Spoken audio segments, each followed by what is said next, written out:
ओ भाई पागल है यार तू। अगर खुदकुशी करनी है तो किसी बड़ी गाड़ी के नीचे आ, और मेरे गरीब का सहारा क्यों छीन रहा है तू। सॉरी भाईजान, मैं सुबह से यहाँ परेशान खड़ा हूँ, कोई गाड़ी ही नहीं मिल रही। आप दायरम तक चलोगे, मुझे वहां तक छोड़ देना। चलो बैठो यार।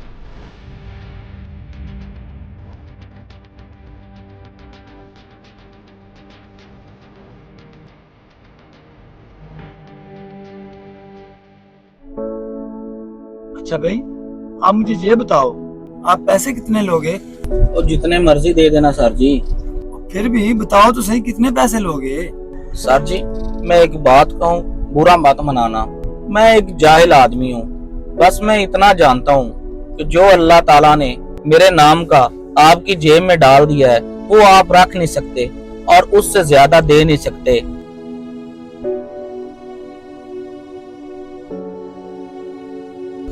सर जी नमाज का वक्त हो गया है, नमाज पढ़ लें, क्या ख्याल है आपका।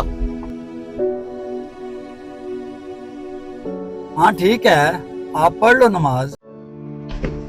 सर जी आप नमाज नहीं अदा करेंगे।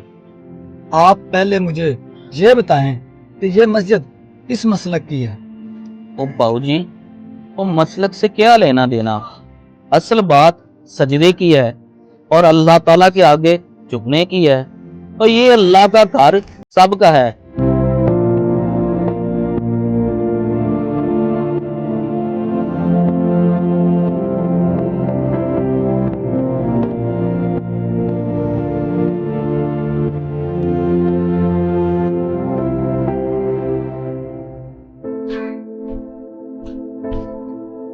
सर जी आप नमाज बकायदगी से अदा करते हैं।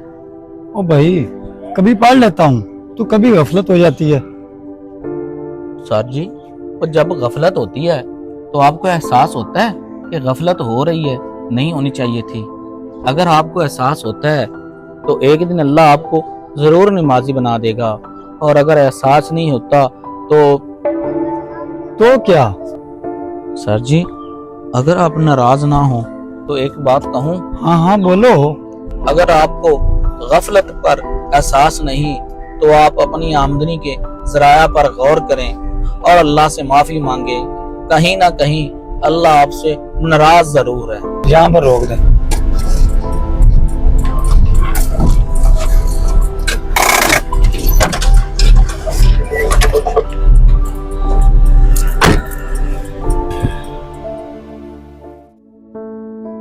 बिस्मिल्लाहिर्रहमानिर्रहीम।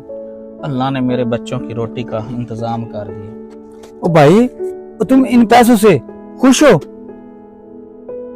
बाबूजी मुश्किल से 50 या 100 रुपए का पेट्रोल लगा होगा, बाकी अल्लाह ने मुझे मेरा हक दे दिया। और ले लें ताकि आप खुश हो जाएं। सर जी देखा आपने, मेरा हक 500 रुपए था और अल्लाह ताला ने मजीद मुझे 500 और दे दिया।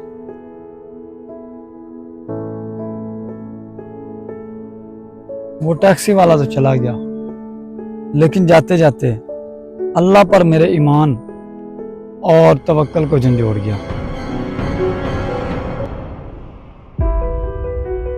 मेरे दोस्तों, अल्लाह पर तवक्कल करने वाला कभी खाली नहीं लौटता। सच्चाई और ईमान की कुव्वत सबसे बड़ी दौलत है।